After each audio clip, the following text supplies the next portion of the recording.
এটা আমাদের দেশের একটা অভ্যাস।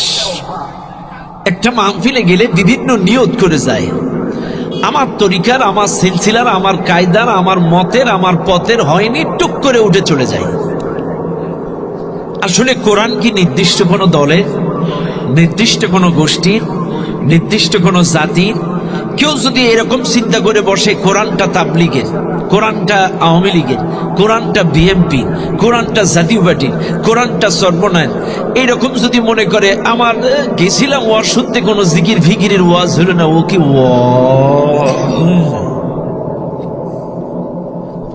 একটা কথা স্পষ্ট মনে রাখবেন, আমি জানি না কে কোন দলের, কে কোন মতে।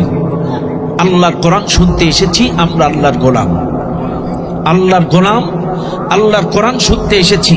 আর আল্লাহর কোরআনের মধ্যে সব ধরনের আয়াত আছে, জিহাদ আছে, কিতাল আছে, নামাজ আছে, জিকির আছে, হজ আছে, যাকাত আছে, পদ্মা আছে, কবর আছে, কিয়ামত আছে। আপনি শুধু একটা আয়াত মানবেন আর গুলো মানবেন না, আপনার মধ্যে ঈমানের দুর্বলতা। প্রত্যেকটা আয়াতের প্রতি আপনার বিশ্বাস থাকা লাগবে।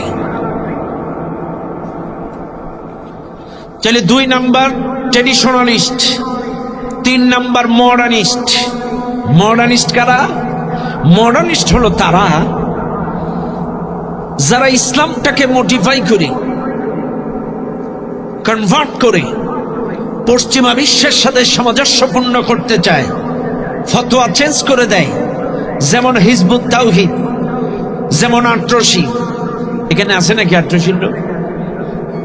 আসেনি? রাগ করেন না আমার কথায়, বোঝানোর জন্য চেষ্টা করছি।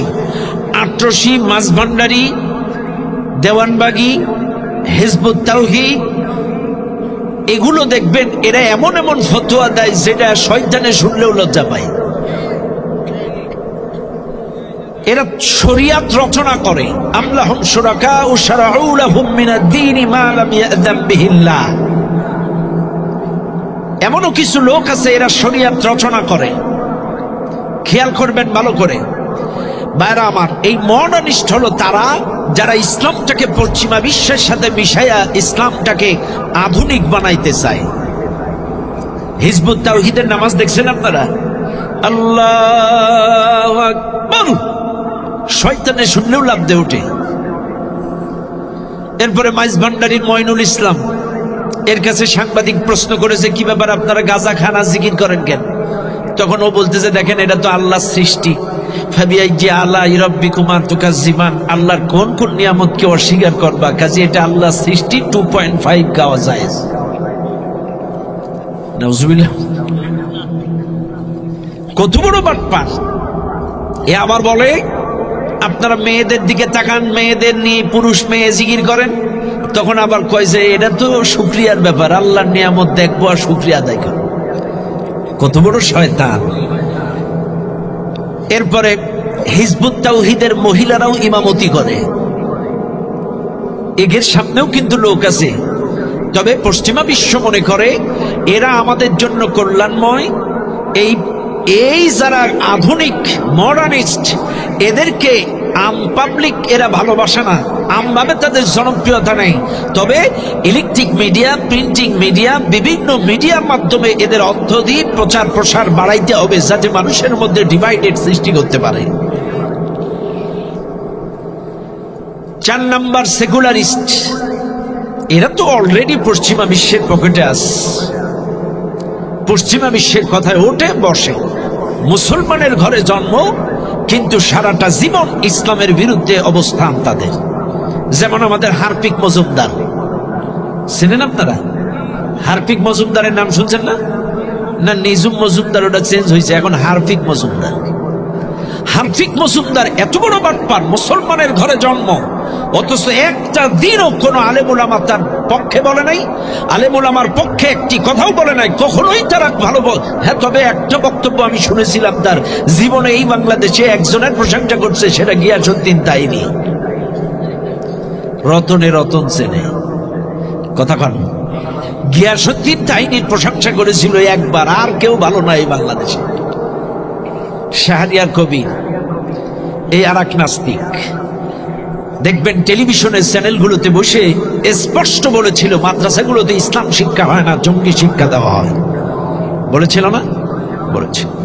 বারামান, এই জন্য আসুন, আমেরিকার এই গবেষণা পরিষদ, থিঙ্ক ট্যাঙ্ক র্যান্ড কর্পোরেশনের গবেষণা পরিষদের বেরিয়ে এসেছে, তারা বের করেছে বাংলাদেশে 4 প্রকার মুসলিম। আসলে মুসলমান কয় রকম হওয়া উচিত?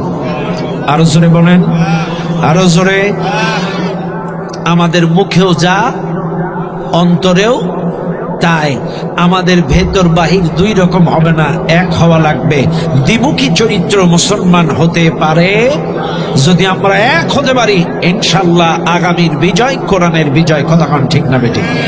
আসেন, ভূমিকায় আর কথা নয়, আমরা আলোচনায় চলে যাই। আমার সঙ্গে স্বতঃস্ফূর্তভাবে সবাই তেলাওয়াত করেন। أعوذ بالله من الشيطان الرجيم بسم الله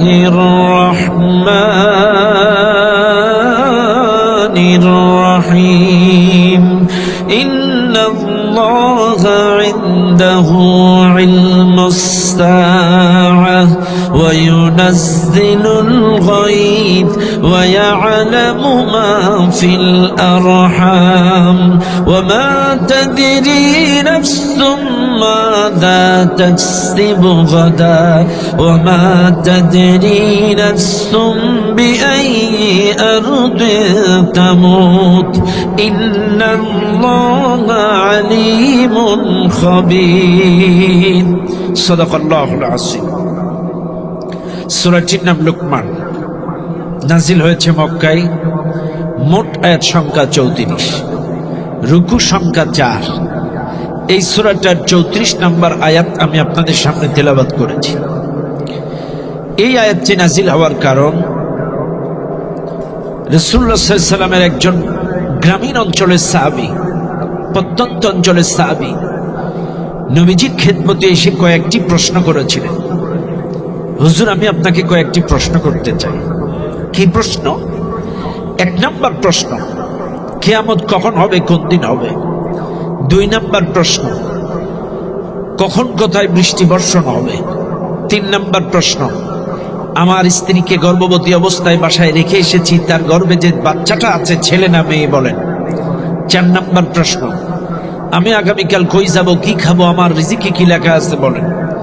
5 নম্বর প্রশ্ন, আমার জন্ম হয়েছে কোন জায়গায় আমি জানি, কিন্তু আমার মৃত্যুটা কোথায়, কোন অবস্থায় লেখা আছে, আপনি একটু বলে দেন। কয়টা প্রশ্ন? কয়টা? 5টা। এই 5টা প্রশ্ন যখন করছে, সাথে সাথে আল্লাহর পক্ষ থেকে এই আয়াতটা নবীজির কাছে নাজিল হয়েছে। আল্লাহ পাক 5টা প্রশ্নের জবাব দিলেন এই আয়াতের মাধ্যমে। একটা একটা করে 5টা প্রশ্নের জবাব দিয়েছেন। إن الله عنده علم الساعة وينزل الغيث ويعلم ما في الأرحام وما تدري نفس ماذا تكسب غدا وما تدري نفس بأي أرض تموت। 5টা প্রশ্নের জবাব দিলেন আল্লাহ পাকের নবী কোরআনের আয়াত সূরা লুকমানের 34 নম্বর আয়াত দ্বারা। ভালো করে মনে রাখবেন, এখানে 5টা প্রশ্ন জবাব দিলেন, কিন্তু আজকে আমি একটু উল্টা সাইড দিয়ে বোঝানোর চেষ্টা করি। 1 নম্বর প্রশ্ন ছিল কিয়ামত কখন হবে, কোন দিন হবে, কোন সময় হবে। আর লাস্ট নাম্বার প্রশ্ন ছিল কার মৃত্যু কখন, কোন জায়গায়, কোন অবস্থায় হবে। আসেন আমি শেষের দিক থেকে আপনাদেরকে একটু বোঝানোর চেষ্টা করি। মুসলমান, এই মাহফিলে যারা আছেন, মরা কি লাগবে কি লাগবে না? লাগবে, লাগবে, সবার লাগবে, সন্দেহ আছে? আল্লাহর কোরআন, ওয়ামা তাদরি নাফসুম বিআইয়ি আরদিন তামুত। আল্লাহ পাকের নবীর কাছে প্রশ্ন করেছিল, ইয়া রাসূলুল্লাহ, আপনি বলেন আমার জন্ম হইছে কোন জায়গায় আমি জানি, আমার জন্ম কোথায় আমি জানি, কিন্তু মৃত্যুটা কোন অবস্থায়, কোন হালতে, কোন জায়গায় হবে আপনি বলে দেন। সঙ্গে সঙ্গে আল্লাহ পাকের নবী কোরআন দিয়ে জবাব দিলেন, ওয়ামা তাদরি নাফসুম বিআইয়ি আরদিন তামুত। কার মৃত্যু কখন, কোন জায়গায়, কোন অবস্থায় হবে আল্লাহ ছাড়া কেউ জানে না। আপনার জন্ম নড়াই নড়াইলে হতে পারে মৃত্যুটা রাজধানী ঢাকাতে লেখা থাকতে পারে, জন্মটা নড়াইলে হতে পারে মৃত্যুটা আপনার সৌদি আরবে লেখা থাকতে পারে, জন্মটা আপনার এই নড়াইলের মাটিতে হতে পারে, মৃত্যুটা গোপালগঞ্জের রাস্তায় রোড অ্যাক্সিডেন্টেও হয়ে যেতে পারে, জন্মটা আপনার নড়াইলে হতে পারে, মৃত্যুটা আপনার পদ্মা সেতুর উপরে হয়ে যেতে পারে। কার মৃত্যু কখন কোন জায়গায় কোন অবস্থায় হবে এই দুনিয়ার কোনো মানুষ বলতে পারে না। আর শুনে নেন, মৃত্যু যে আসবে এটা অবধারিত, চিন্তা করার কোনো কারণ নাই। আল্লাহ কোরআন ডাক দিয়ে বলেন, আইনামা তাকুনু ইউদরিকুমুল মাউত ওয়ালাউ কুনতুম ফি বুরুজিন মুশাইয়াদা। তুমি যদি সুদৃঢ় দুর্গের ভিতরেও থাকো, আইসিইউতে সিসিইউতে যেখানেই থাকো না কেন, মৃত্যু তোমাকে ধরবেই। ইযা জা আজালুহুম লা ইস্তাখিরুনা সাআতান ওয়া লা ইস্তাকদিমুন। মৃত্যুর সময় যখন আসবে, এক সেকেন্ড আগানো বা কমানোর ক্ষমতায় পৃথিবী কারণ নাই। ওয়াজাআত সাকরাতুল মাউতি বিল হক যালিকা মা কুনতা মিনহু তাহিন। মৃত্যুর যন্ত্রণা সত্য, মৃত্যুর যন্ত্রণা থেকে বাঁচার উপার এই পৃথিবীর কারণ নাই। নবীরা পর্যন্ত মৃত্যুর যন্ত্রণা থেকে রেহাই পায় নাই। শুনে নেন নড়াইলের মুসলমানেরা, নবীরা পর্যন্ত মৃত্যুর যন্ত্রণা থেকে ছাড় পান নাই। আমার নবী, বিশ্ব নবী, নবীর মৃত্যুর সময় যখন হয়ে গেল, প্রচন্ড জ্বর আমার নবী, একবার জ্বর আসে, একবার বেহুশ হয়ে যায়, একবার জ্বর কমে যায়। নবী আমার নামাজে হাজির হতে পারে নাই, এত জ্বর, প্রচন্ড জ্বর। নবী আমার ইশারায় নামাজ পড়লেন। ও দুনিয়ার মানুষেরা, এত জ্বর, নবী একবার বেহুশ হয়ে যায়, একবার হুশ ফিরে আসে। আমার নবী আম্মা জান আয়েশাকে ডাক দিয়ে বললেন, আয়েশা রে, তুমি আমার জন্য একটু ঠান্ডা পানির ব্যবস্থা করো। আম্মা জান আয়েশা সিদ্দিকা রাদিয়াল্লাহু আনহা বলেন, আমি এক পেয়ালা ঠান্ডা পানি এনে নবীর পাশে রাখলাম। আমার নবীর কষ্ট হচ্ছে, বারবার আকাশের দিকে তাকায়। আমার নবীর দিকে আমি লক্ষ্য করলাম, মৃত্যুর পূর্ব মুহূর্তে ঠান্ডা পানির মধ্যে নবীজি হাত ডুবায়া দেয়, ওই হাতটা চোখে মুখে লাগায়, বুকে লাগায়। আমি বুঝলাম আমার নবীর কষ্ট হচ্ছে। ঠান্ডা পানির মধ্যে একবার হাত দেয়, আবার চোখের মধ্যে, মুখের মধ্যে, ঠোঁটের মধ্যে লাগায়। আম্মা জান আয়েশা বলেন, আমি বুঝলাম আমার নবীর কষ্ট হয়েছে। মৃত্যুর যন্ত্রণা থেকে রেহাই পাওয়ার কোনো উপায় নেই। এখন মৃত্যু সে আপনার হবে, কে কোন দল করেন আমি জানি না। বুকে হাত দিয়ে বলেন তো, কি প্রিপারেশন আপনার আছে, কি প্রস্তুতি আপনার আছে? আপনার জীবন শেষ, কবরে রেখে আসলো, খাটিয়ায় করে রেখে আসলো।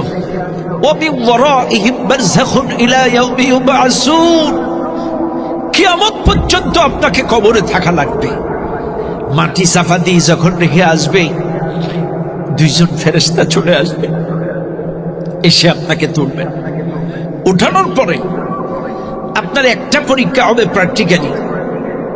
দেখেন না, আমাদের বাচ্চাদের সব পরীক্ষা হয়ে গেলে একটা লাস্ট পরীক্ষা, কি পরীক্ষা হয়? ওই যে নোক টোক দেখে, ওইটা কি বলে? হ্যাঁ, শারীরিক চর্চা। একটা লাস্টে প্র্যাকটিক্যাল বা শারীরিক চর্চা একটা পরীক্ষা হবে। আপনারা দেখবেন, কবরে যখন মানুষকে রেখে আসা হবে, তিনটা প্রশ্ন তো মৌখিক করবে, কিন্তু এর আগে আপনাকে একটা পরীক্ষা করা হবে, প্র্যাকটিক্যাল একটা প্রশ্ন ধরা হবে, একটা প্র্যাকটিক্যাল পরীক্ষা আপনার নেওয়া হবে। আপনার মাটি রাত 10টায় হোক, রাত 12টায় হোক, রাত 3টায় হোক, সকাল 10টায় হোক, আর দুপুর 1টায় হোক, যখনই আপনাকে কবরে মাটি চাপা দিবে আর ফেরেশতারা যখন আপনাকে উঠাবে, ওই সময়টাকে আসর টু মাগরিবের মাঝখান বরাবর রাখা হবে। যখনই মাটি দিক, রাত 12টায় মাটি দিলেও আসর টু মাগরিব, সকাল 10টায় মাটি দিলেও আসর টু মাগরিব। আপনাকে যখন ফেরেশতারা এসে তুলবে, ওইটা আপনার সূর্যটা পশ্চিম আকাশে, মাগরিব এবং আসরের মাঝখানে সূর্যটা যেমন পশ্চিম আকাশে ডুবন্ত থাকে, ঠিক ওই মুহূর্তে আপনাকে তোলা হবে। তখন আপনি যদি প্রকৃত অর্থে নামাজি হয়ে থাকেন, ফেরেশতারা বলবে, তোমার রব কে? এ কথা বলার আগে যখনই তুলবে, কথা বলতে চাইবে, তখন আপনি যদি নামাজি হন, ফেরেশতাদের বলবেন, ফেরেশতা এই তোমাদের প্রশ্নের সব জবাব পরে, ওই যে সূর্য ডুবে যাচ্ছে, আমার একটু পানি দাও, আমি আসরের নামাজটা পড়ে নেই, আমাকে একটু পানি দাও।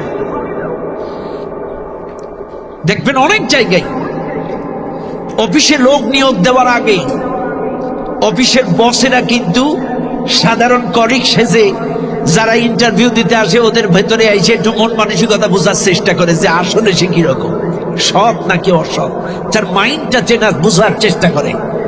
ছদ্মবেশে আসে না অনেক সময়। তো আপনাকে আগে এমন টাইমে তোলা হবে, আপনি যদি প্রকৃত অর্থে দুনিয়ায় নামাজ পড়ে থাকেন, চাইলে আপনি বলবেন সব প্রশ্নের জবাব পরে, আমাকে একটু পানি দাও, আমি আগে নামাজ আদায় করে নিয়ে আসরে রক্ত চলে যাচ্ছে। যদি আপনি এই প্র্যাকটিক্যালিতে পাস করেন, চাইলে আপনার সব প্রশ্নের জবাব সহজ করে দিবেন কে? আরো জোরে বলেন কে?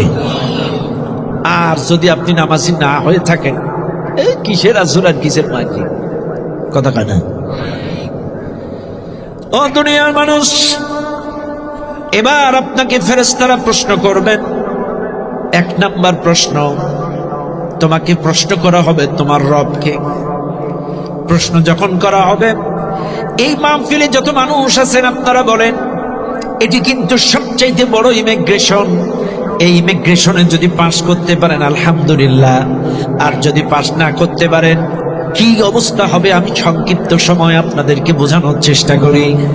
ও মুসলমান, প্রথম প্রশ্ন তোমার রবকে প্রশ্ন যখন করা হবে, শুনে নেন মুসলমানেরা, আমাকে যদি এই মাহফিলের কেউ একজন বলেন এই লোকটা কেমন, বলেন, আমি বলতে পারবো?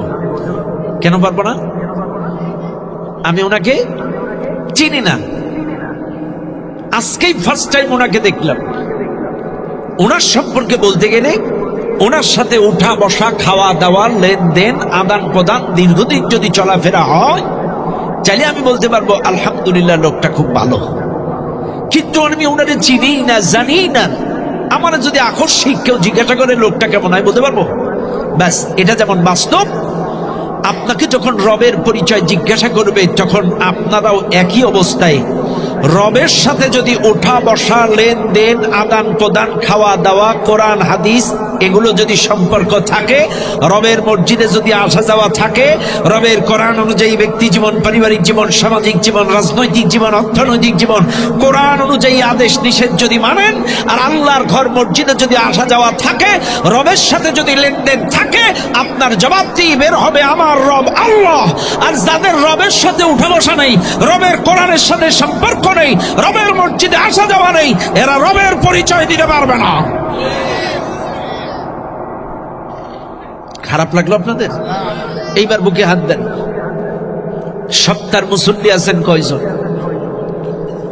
বাৎসরিক মুসল্লি আছেন কয়জন? আপনারা কেমনে রবের পরিচয় দিবেন? জুমার দিন আসেন, তাও মন থাকে বাড়ির গরুর গোশের দিকে, যে সালাম ফিরাইলেই হয়, কথা না। আর এখন তো শীতকাল, হুজুর কিন্তু ওয়াজ করছে, এখন শীতকাল, হুজুর খুতবা দিচ্ছে, হুজুর ওয়াজ করছে, মুসল্লিগুলো আইসে মসজিদের সাইডে রৌদ্র খায়, যে কাদা সুদা করে সেই কথা না।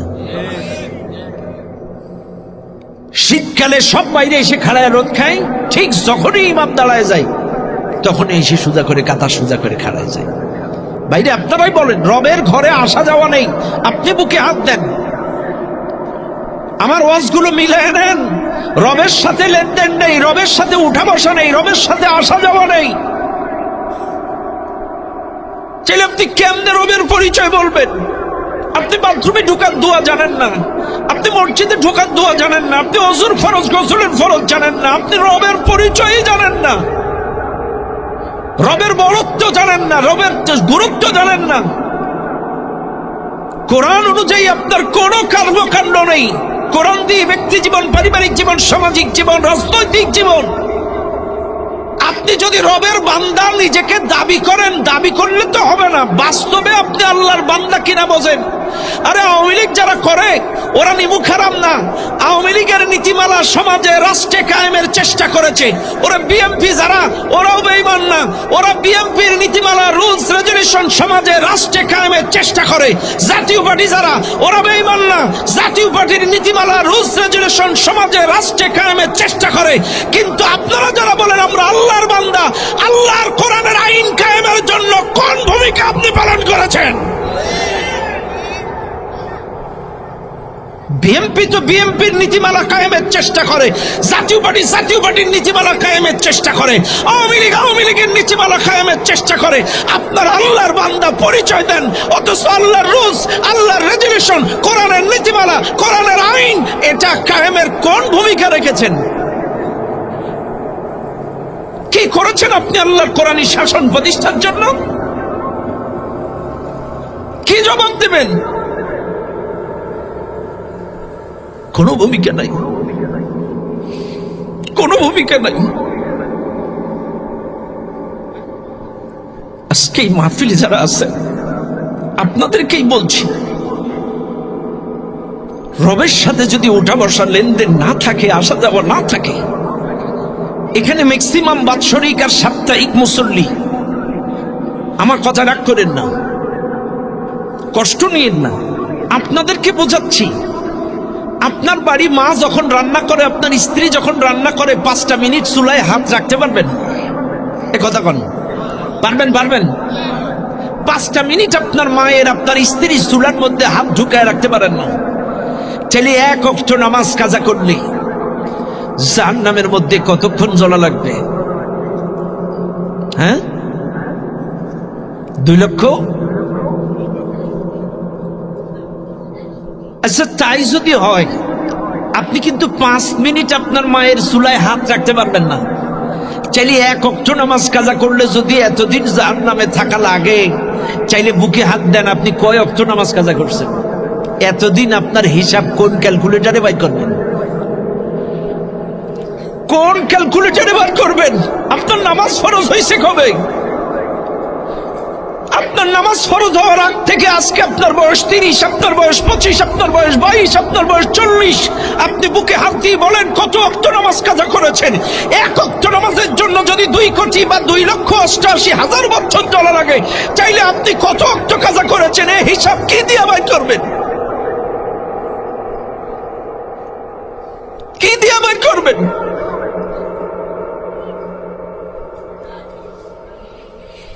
হেলাই ফেলাই সময় নষ্ট করেন না।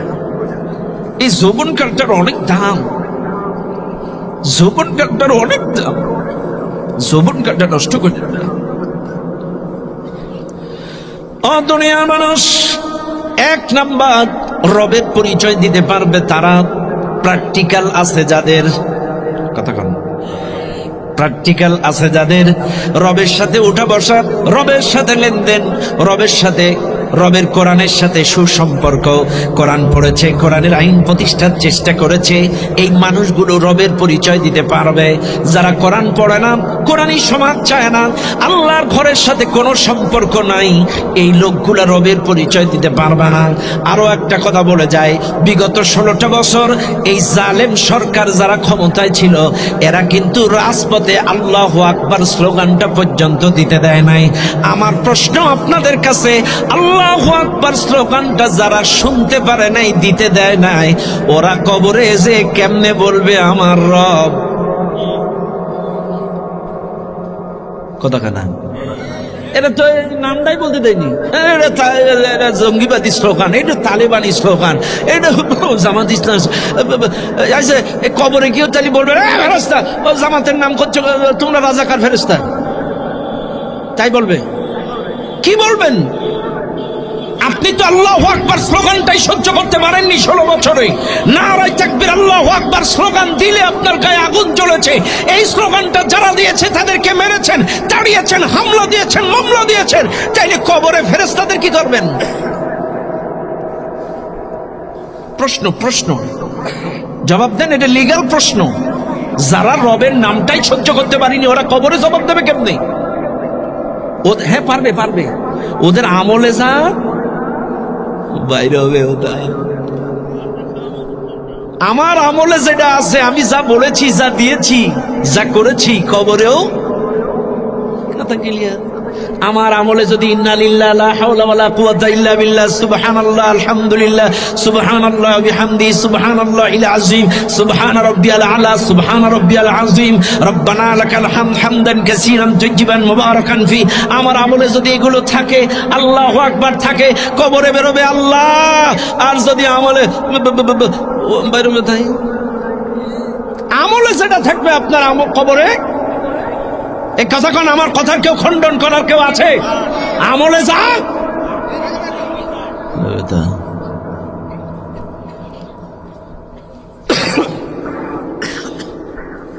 2 নম্বর প্রশ্ন, তোমার দিন কি? দিন প্রশ্ন যখন যদি আপনাকে করা হয়, এইবার আপনারা এবার ভালো করে বুঝবেন। 2 নম্বর কবরে তোমাকে প্রশ্ন করা হবে তোমার দিন কি। এইবার আপনারা বলেন দিন কি?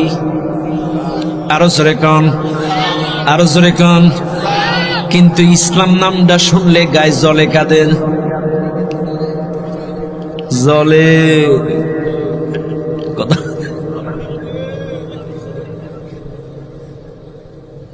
আমার কথা রাগ করেন না, আমি কিন্তু কবরের প্রশ্নের 3টা জবাব বুঝাচ্ছি, এইভাবে কেউ বুঝাবে না। বুঝেন, দিন মানে ইসলামী জীবন ব্যবস্থা। ইন্না দীনা ইনদাল্লাহিল ইসলাম। দিন মানে ইসলামী জীবন ব্যবস্থা, দিন মানে রাষ্ট্রীয় আইন। এখন দিন মানে যদি ইসলামী জীবন ব্যবস্থা হয়, ইসলামী জীবন ব্যবস্থা তার মানে মানব জীবনের সকল ক্ষেত্রে ইসলাম থাকা লাগবে। এইবার আপনারা বুকে হাত দেন, আপনার ব্যক্তি জীবনে মাথার থেকে পা পর্যন্ত কতটুকু ইসলাম আছে? আচ্ছা বুঝলাম আছে, টুপি দাড়ি পাঞ্জাবি পাগড়ি। এবার আপনার পরিবারের দিকে যান, আপনার পরিবারে বউ বাচ্চা মেয়ে সব সদস্যদের মধ্যে কতটুকু ইসলাম আছে? আচ্ছা তাও আছে বুঝলাম। এইবার আসেন আপনার অর্থনৈতিক জীবনে কতটুকু ইসলাম আছে? আচ্ছা আছে তাও বুঝলাম। এইবার আপনি যে রাজনীতিটা করেন, এই রাজনীতির মধ্যে এবার নেই মনে হয়। কিন্তু আল্লাহ বলছে ইন্না দীনা ইনদাল্লাহিল ইসলাম, ইসলামিক জীবন ব্যবস্থা আল্লাহর কাছে মনোনীত দিন হচ্ছে কি? এটা কিন্তু আল্লাহ বলছে, আমি বলছি না।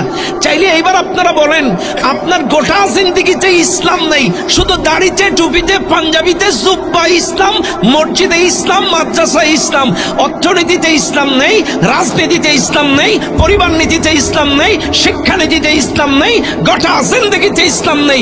আপনারা আমার কথা রাগ করেন না। 24 সালের প্রথমে এই জালেম সরকার ভারতের কাছ থেকে 35,000 কোটি টাকা দিয়ে বই ছাপিয়ে নিয়ে এসেছে। 35,000 কোটি টাকা দিয়ে বই ছাপিয়ে এনেছে। ওই শিক্ষা ব্যবস্থার মধ্যে, পাঠ্যপুস্তকের মধ্যে প্রতিমার ছবি ছিল, সমকামিতার কাহিনী ছিল। ওই বইয়ের মধ্যে, দাখিল মাদ্রাসার বইয়ের মধ্যে ঢোল তবলার ছবি ছিল, নৃত্য গানের ছবি ছিল, কতগুলো ছবি ছিল। আপনারা বলেন, শুধু তো নামাজ রোজা জিকির করেছেন। এই নাস্তিক্যবাদী শিক্ষা ব্যবস্থার বিরুদ্ধে কয়জন প্রতিবাদ করেছেন?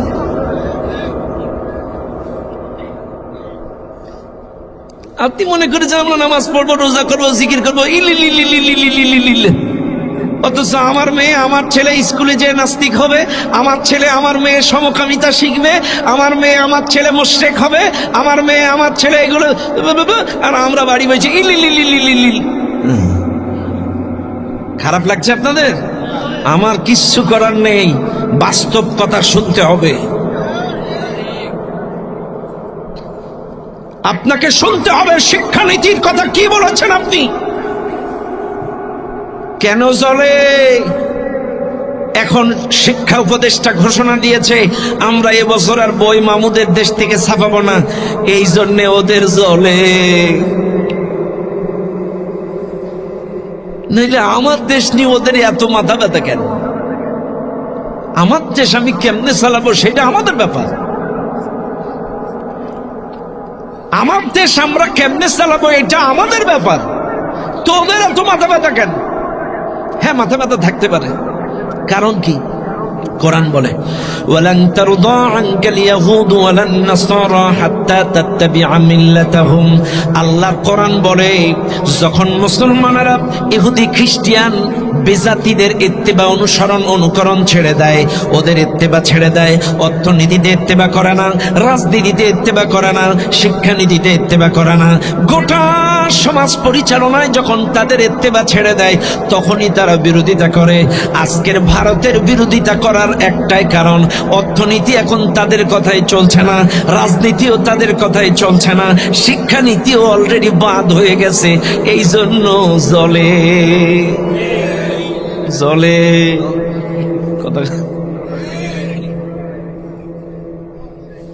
কথা কন। খারাপ লাগছে আপনাদের? আমার কথা রাগ করেন না বাপ, এটা কোরআনের কথা। এটা কিসের কথা? কোরআন বলছে যখন আপনারা ওদের ইত্তেবা ছেড়ে দেবেন, কারণ আগের যিনি ছিলেন উনি তো ওই জায়গার প্রোডাক্ট, ওনাদের ইত্তেবা করত, এই জন্য কোনো আপত্তি ছিল না। কিন্তু এখন আর ইত্তেবা হচ্ছে না সবকিছুতে।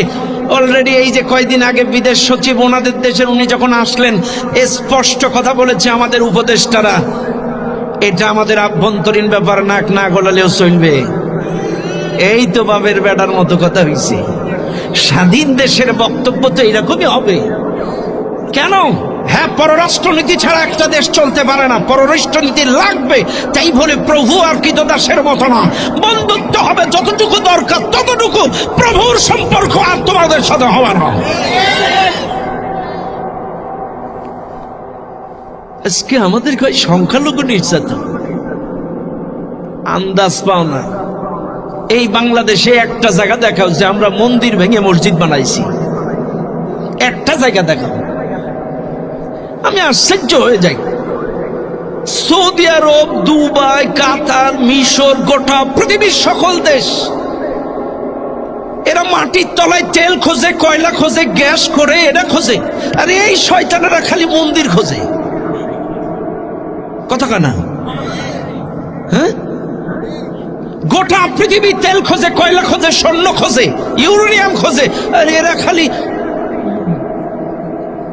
মসজিদের তলায়। তাও কথা কোন ঠিক না ঠিক?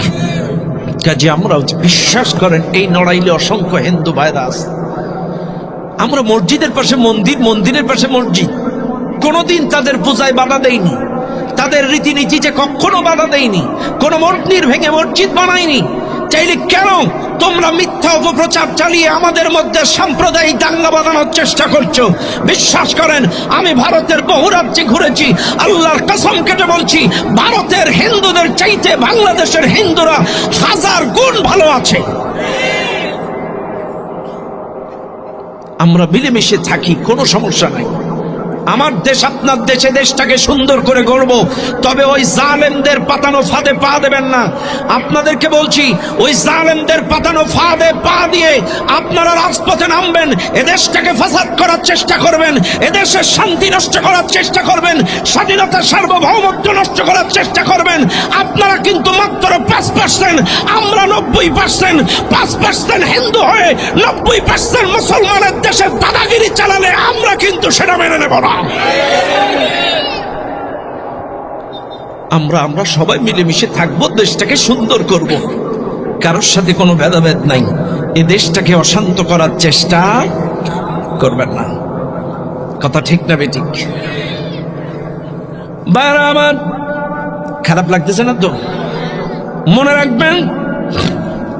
তাইলে আমি বলছিলাম দিন। 2 নম্বর প্রশ্ন যখন করবে তোমার দিন কি, আমি আবারও বলছি, শুনে নেন মুসলমানেরা, দিন মানে রাষ্ট্রীয় আইন, দিন মানে হচ্ছে ইসলামী জীবন ব্যবস্থা। মানব জীবনের সব ক্ষেত্রে, সব জায়গায় ইসলাম থাকা লাগবে। অর্থনীতিতে ইসলাম, রাজনীতিতে ইসলাম, পরিবার নীতিতে ইসলাম, শিক্ষানীতিতে ইসলাম, সংস্কৃতিতে ইসলাম। গোটা জিন্দেগিতে যদি আপনার ইসলাম থাকে, আপনি বুক ফুলাইয়া জবাব দিতে পারবেন, আমার দিন।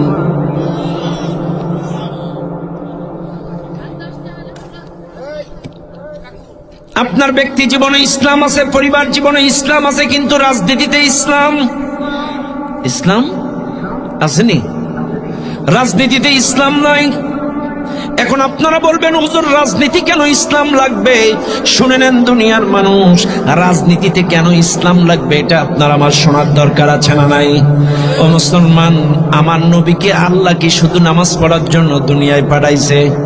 আরো জোরে কন, আমার নবী খালি যদি বলতো আসো নামাজ পড়ো, জিকির করো, তাসবিহ করো, তাহলিল করো, আসো আমরা আত্মশুদ্ধির কাজ করি, জিকির করে মসজিদের দেওয়াল কাঁপায়, আল্লাহর কসম আমি কাউকে কটাক্ষ করি না, ক্রিটিসাইজ করি না, টার্গেট করে কথা বলি না, আমার নবীর কোনো শত্রু থাকতো না।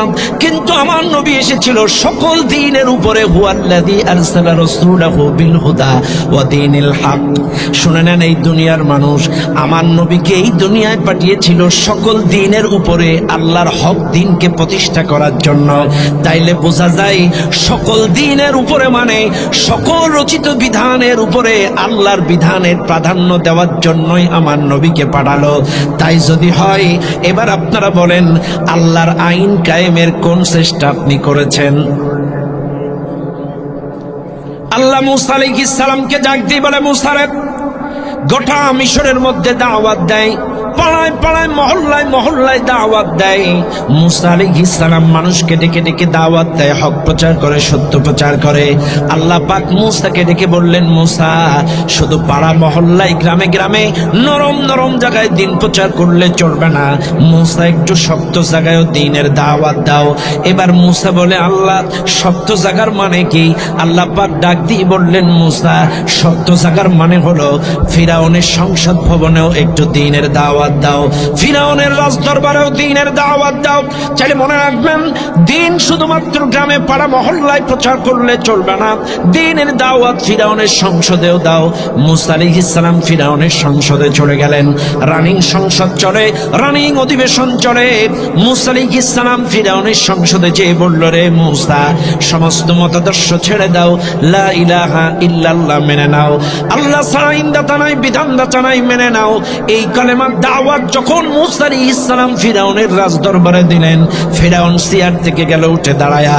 ফিরাউন বলে, ওয়াকালা ফিরআউনু দারুনি আকতুল মূসা ওয়ালিয়াদউ রাব্বাহু ইন্নী আখাফু আন ইউবাদদিলা দীনাকুম আও আন ইউযহিরা ফিল আরদিল ফাসাদ। ফিরাউন যে ডাক দিয়ে বলে, যে দাওয়াত দিলেন, ফিরাউন দিয়ে বলে, আমাকে ছেড়ে দাও, আমি মূসাকে হত্যা করব। ওয়ালিয়াদউ রাব্বাহু, ডাকু কর রবকে। তখন রাজ দরবারের উজির পুজির, এমপি, মন্ত্রী, সংসদ সদস্যরা ডেকে বলে, মূসা রে, ফিরাউন তুমি মূসাকে কেন মারবা? কোন কারণে মারবা? তখন ফিরাউন বলেছিল, ইন্নী আখাফু, আমার ভয় হয়, আন ইউবাদদিলা দীনাকুম, আন ইউবাদদিলা দীনাকুম। খেয়াল করবেন, এখানে যারা আছেন বুঝবেন, ফিরাউন বলেছিল আমার ভয় হয় আন ইউবাদদিলা দীনাকুম। দ্বীন মানে জীবন ব্যবস্থা, রাষ্ট্রীয় আইন। দ্বীন মানে রচিত বিধান। ফিরাউন বলেছিল আমার রচিত বিধান, আমার জীবন ব্যবস্থা, আমার রচিত আইন পরিবর্তন করে মূসা আল্লাহর আইন কায়েম করতে পারে, এই জন্য আমি মূসারে মাইরে দেব। চাইলে আমরা কি বুঝলাম? দ্বীন মানে শুধু নামাজ, রোজা, জিকির। দ্বীন মানে ইসলামী জীবন ব্যবস্থা। দ্বীন মানে রাষ্ট্রীয় আইন। কিন্তু আমার দেশের লোক এটা বুঝে না।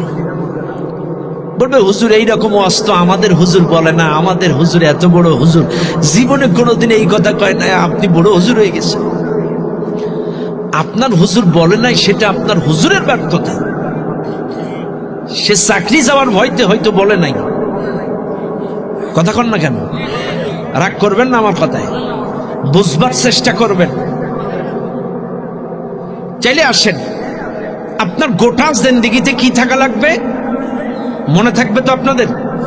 আবারও বলছি, আমার কথাটা অনর্থক ফু দিয়ে ফেলে দেবেন না। আপনার গোটা জিন্দেগিতে যদি ইসলাম থাকে, অর্থনীতি, রাজনীতি, পরিবার নীতি, শিক্ষানীতি, গোটা জিন্দেগিতে যদি ইসলাম থাকে, চাইলে আপনি জবাব দিতে পারবেন আমার দিন। বাস, এবার আসেন তিন নাম্বার প্রশ্নের জবাব। তোমার নবী কে? কে? সবাই বলেন, বলতে পারবেন? বলতে পারবেন? আপনারা বলতে পারবেন তো? মুখস্থ আছে? মুখস্থ বিদ্যায় কাজ হবে না, মুখস্থ বিদ্যায় কাম হবে না, প্র্যাকটিক্যাল অনুসরণ অনুকরণ থাকা লাগবে। দাড়িতে বিশ্ব নবী, টুপিতে বিশ্ব নবী, লেবাসে নবী, খাওয়ায় নবী, ব্যবসায় নবী, চাকরিতে নবী, বিচারে নবী, দ্বীনের দাওয়াতে নবী, সব ক্ষেত্রে। শুধু সূরতে ঠিক থাকলে হবে না, সিরাতেও সিরাতুন নবী সাল্লাল্লাহু আলাইহি ওয়াসাল্লাম। সূরত মানে বাহ্যিক দাড়ি টুপি পাঞ্জাবি পাগড়ি, আর সিরাত মানে হচ্ছে নবীর রাস্তা। চাইলে আমার নবী কোন রাস্তায় মার খাইলো, কোন রাস্তায় দিন প্রচার করলো, কাদের কাছে দিন প্রচার করলো, কি কৌশলে দিন প্রচার করলো, কোন কায়দায় শিয়াবে আবি তালিবের জেলখানায় গেল, কোন কায়দায় তিনি মক্কার থেকে মদিনায় গেল, কেমনে তিনি মক্কার থেকে মদিনায় যে উহুদ বদর খন্দক লড়াই করে রাষ্ট্রীয়ভাবে এই চেয়ারটা দখল করে কোরআনী শাসন প্রতিষ্ঠা করলো। তার 40 থেকে 53 পর্যন্ত 100 ইত্তেবা অনুসরণ অনুকরণ যাদের থাকবে, এরাই কবরে যাবে, জবাব দেবে আমার নবী। কিন্তু এটা অনেকে কিন্তু বুঝে না। এরা মনে করে শুধু কিছু কিছু থাকলেই হবে, কিন্তু না। পুরা 63 বৎসরে নবী যা আদেশ করেছেন, মা আতাকুমুর রাসূলু ফাখুযু ওয়া মা নাহাকুম আনহু ফান্তাহু, তিনি যেটা আদেশ করেছেন সেটা মানতে হবে, তিনি যেটা নিষেধ করেছেন সেটা বর্জন করতে হবে। শুনে নেন দুনিয়ার মানুষ, আজকে এই মাহফিলে যত যুবক চ্যাংড়া আছেন, রাগ করেন না। মাথার মাপলা আর টুপি খুলে ফেললে দেখা যায় চুল কাটার স্টাইলটা হয় নেইমার নাই মেসি। দাড়িটা বিরাট কোহলির মতো। দাড়ি কিসের মতো? বিরাট কোহলি অথবা রবিন হুড। আমাদের দেশে যতগুলো সেলুন আছে, আপনারা দেখবেন সেলুনের দোকানে আয়নার পাশ দিয়ে সব বড় বড় নায়ক গায়ক স্টার তারকাদের ছবি থাকানো থাকে, চুল কাটার স্টাইল আর কি। আপনারা বলেন তো ওই জায়গায় মুসলমানের চুল কাটার স্টাইল কটা আছে? কথা কর না একটাও। কয়টা হুজুর, কয়টা আলেম, কয়টা হাজি, কয়টা নামাজি সেলুনে আন্দোলন করেছেন যে মুসলমানের কটা স্টাইলে ছবি লাগাও? কয়জন আন্দোলন করছেন? আমার ছেলে, আপনার ছেলে, আপনি হাজি আমি আলেম, আমার ছেলেরাই ওই সেলুনে যে এইগুলো দেখে ওইটা দাও হিসাব করে দেখা যায় ওইটাই সে নেইমার, ওইটাই অ্যান্ড্রু রাসেল, ওটাই মেসি। ছেলে লাভ হলো কি? আমার ছেলে ইত্তেবা করছে নেইমারের, আমার ছেলে ইত্তেবা করছে মেসি, আমার ছেলে ইত্তেবা করছে রোনালদোর, আর আমি বিরাট হাজি। খারাপ লাগছে আপনাদের? ইত্তেবা অনুসরণ অনুকরণ 100% রাসূলুল্লাহর হওয়া লাগবে। যদি থাকে তাইলে আপনি জবাব দেবেন আমার নবী মুহাম্মদুর রাসূলুল্লাহ সাল্লাল্লাহু আলাইহি ওয়াসাল্লাম। শুনে নেন আজকের এই মাহফিলের জনগণ, যেই কথা আমি আপনাদেরকে বোঝানোর চেষ্টা করছি, 3টা প্রশ্নের জবাব যদি সহজে আপনারা দিতে পারেন কপাল ভালো। ইন্নাল আবরার লাফি নাঈম। সওয়াল জবাব যদি সহজে দিতে পারেন, আপনাকে নিয়ে সুন্দর করে জান্নাতের একটা স্টেশন, প্রাথমিক স্টেশন, এই স্টেশনে রাখা হবে ভিআইপি স্টেশন। দেখবেন ট্রেন স্টেশনে দেখবেন ওখানে ক্যাবিন থাকে, ভিআইপিদের একটা ক্যাবিন থাকে, নরমাল লোকজনের একটা ক্যাবিন থাকে। ভিআইপি ক্যাবিনের মধ্যে এসি আছে, সোফা সেট আছে, ভালো ভালো সুন্দর সরঞ্জাম, আবার তাদের জন্য চার ব্যবস্থাও আছে, কোল্ড ড্রিঙ্কসের ব্যবস্থাও আছে। বিমানবন্দরেও ভিআইপিদের আলাদা আলাদা স্টেশন আছে। শুনে নেন দুনিয়ার মানুষ, আপনি যদি কবরের জবাব 3টার প্রশ্নের জবাব যদি সহজে দিতে পারেন, আপনাকে ইল্লিনে নেওয়া হবে। আপনাকে ইল্লিনে নিয়ে কিয়ামত পর্যন্ত স্টেশনে অপেক্ষা করা লাগবে। ওই স্টেশনে জান্নাতের নাজ নিয়ামত, যত নাজ নিয়ামত সুবাতাস, ওখান থেকে আপনার কবরের সাথে একটা সুড়ঙ্গ করে দেওয়া হবে। আপনি সব সুবাতাস নাজ নিয়ামত সেখানের মধ্যে আমার মুসলমানেরা স্টেশনের মধ্যে পেয়ে যাবেন। আর যদি সওয়াল জবাব দিতে না পারেন, ওয়া ইন্নাল ফুজ্জার লাফি জাহিম, সওয়াল জবাব যদি দিতে না পারেন, প্রশ্নের জবাব যদি আপনার জবান দিয়ে না বেরোয়, আপনাকে জাহান্নামের একটা স্টেশন গর্ত, প্রাথমিক স্টেপে আপনাকে সেখানে রাখা হবে। এই জায়গায় জাহান্নামের আযাব, গন্ধ, যত ওই গরম আযাব গজবের যত যা কিছু আছে সরঞ্জাম সব এখানে আপনার জন্য ব্যবস্থা করা হবে। শুধু তাই নাই, এই সিজ্জিনের ভেতরে, ওই সিজ্জিনের ভেতরে এক একটা কবরবাসীর জন্য 99টা সাপ বাজেট করা হবে। কয়টা? কয়টা? এই মাহফিলে এমন লোক আছেন, এই রাস্তা দিয়ে কোনো সাপ গেলে এই রাস্তা দিয়ে আর যান না, বাড়ির পেছনে কোনো সাপ দেখলে ওই রাস্তায় আর চলেন না। কিন্তু শুনে নেন, আপনাদেরকে স্পষ্ট ভাষায় বলে যায়, কবরের মধ্যে আপনার জন্য 99টা সাপ বরাদ্দ করা হবে। যদি সওয়াল জবাব দিতে না পারেন, 99টা সাপ, এই সাপের নাম হবে তিন্নিন। এক একটা সাপের 7টা করে মাথা, 99টা সাপ আপনার কবরের মধ্যে বরাদ্দ করা হবে। ও মুসলমান, সাপ দেখলে কত ভয় পাও, সাপ দেখলে কত লাভ দাও। এক একটা সাপের 7টা করে মাথা, 99টা সাপ তোমার কবরে। এক একটা সবল মারবে, এক এক সবলে তোমার গোটা দেহের রক্ত মাংস ঝলসে পড়ে যাবে, বিষাক্ত হয়ে যাবে, জ্বলতে থাকবে। অন্য রেওয়ায়েতে কেউ কেউ বলেছেন একটা সবল মারবে, 70 গজ মাটির নিচে তুমি চলে যাবা, আবার তোমাকে টেনে তোলা হবে। ও মুসলমান, এইবার বুকে হাত দেন, কিয়ামত পর্যন্ত আপনাকে এইভাবে দংশন করবে, এইভাবে কবরের আযাব তোমাকে দেওয়া হবে।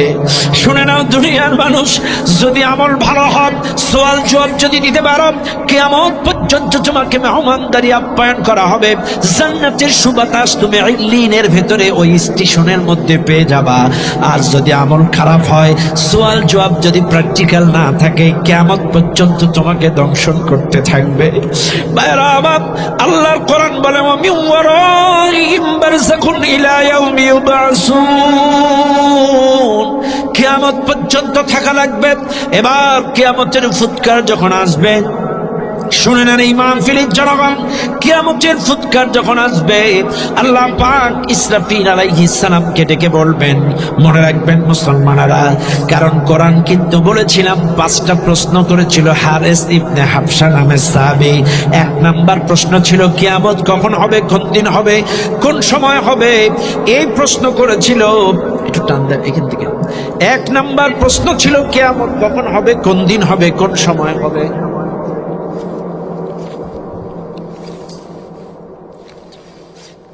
1 নাম্বার প্রশ্ন ছিল কিয়ামত কখন হবে, কোন দিন হবে। এইবার আসেন, তাইলে কবরের জিন্দেগি শেষ, এইবার কিয়ামত। খেয়াল করেন, ভালো করে বুঝবেন ভাইরা আমার, বাবাজিরা আমার, কিয়ামত সংগঠিত হবে তখন এই পৃথিবীতে বিশুদ্ধ ইবাদত করার মতো মানুষ থাকবে না, যখন খালেস নিয়তে আল্লাহ ডাকার মানুষ থাকবে না, যখন বিশুদ্ধ অন্তরে মানুষ, এমন কোন মানুষ থাকবে না বিশুদ্ধ অন্তরে আল্লাহর গোলামি করবে। যত মানুষ নামাজ পড়বে, রোজা করবে, তাসবিহ করবে, এরা ব্যক্তির স্বার্থে, দুনিয়ার স্বার্থে, আল্লাহর জন্য করবে না। আমার কথায় রাগ করেন না। আল্লাহ পাক বলেন ওই সময় কিয়ামত হবে যখন বিশুদ্ধ মতো ডাকার মতো মানুষ থাকবে না। এইবার বাংলাদেশের দিকে তাকান, এই যে সামনে নির্বাচন, এমন কিছু নেতা দেখা যাবে এরা সারা বছর নামাজ পড়ে নাই, নির্বাচনের আগে একই আসরের নামাজ 2 পড়ায়। সারা বছর কিন্তু নামাজে ছিল না, টুপিও ছিল না, পাঞ্জাবিও ছিল না, কিন্তু নির্বাচন আসলে একই আসরের নামাজ। এ পাড়ারাও বুঝুক নেতা নামাজি, ওই পাড়ারাও বুঝুক। আসলে কি আল্লাহর জন্য না ভোটের জন্যে? আমাদের বিগত দিনে যে ম্যাডাম চলে গিয়েছে, উনি কিন্তু সারাটা জীবন মাইকে বলেছে এই হুজুররা ধর্ম ব্যবসায়ী, সারা জীবন আমাদের বলেছে হুজুররা ধর্ম ব্যবসায়ী। আচ্ছা ভাই, আমাদের দাড়ি তো 12 মাস, আমাদের টুপিও 12 মাস, এ জুব্বাও 12 মাস, আমাদের নামাজও 12 মাস, কিন্তু তোদের টুপি, দাড়ি, পাঞ্জাবি, তসবি ভোটের আগেছে। তাহলে ধর্ম ব্যবসায়ী কারা? আরা না এরা? এ কথা কন। তাহলে সৃজন আলী বেশ ধরবে যারা, প্রকৃত অর্থে ধর্ম ব্যবসায়ী তারা। কথা বলেন। আমাদের দাড়ি, টুপি, পাঞ্জাবি, নামাজ 12 মাস, কিন্তু বেশ ধরে নির্বাচনের আগে কিছু মানুষ। এটা আসলে আল্লাহর জন্য নয়। খেয়াল করেন ভালো করে, কিয়ামত সংগঠিত হবে। আল্লাহ পাক বলেন, ইসরাফিল তুমি ফুৎকার দাও। ফাইদা নুফিখা ফিস-সূর, আল্লাহর অর্ডারে ইসরাফিল আলাইহিস সালাম ফুৎকার দিবেন। ফুৎকার দেওয়ার সঙ্গে সঙ্গেই জমিন চূর্ণ বিচূর্ণ হয়ে যাবে, সব তছনছ হয়ে যাবে। ওয়া ইদাল জিবালু সুয়্যিরাত, এই দুনিয়ার পাহাড়গুলা তুলার মতো উঠতে থাকবে। একটা পাহাড় একটা পাহাড়ের সাথে বাড়ি খাবে। 10 তলা, 20 তলা, 40 তলা, 50 তলা যত উচ্চ ভবন আছে সেগুলো উড়বে, একটা একটার সাথে বাড়ি খেয়ে খেয়ে তছনছ হয়ে যাবে। শুনে নেন দুনিয়ার মানুষ, জমাট বাঁধা বালু, জমাট বাঁধা মাটি, জমাট বাঁধা সিমেন্ট, জমাট বাঁধা রড, ইট থাকবে না। একটা বালুর সাথে আর একটা বালুকণা পৃথক পৃথক হয়ে যাবে, আলাদা আলাদা হয়ে যাবে।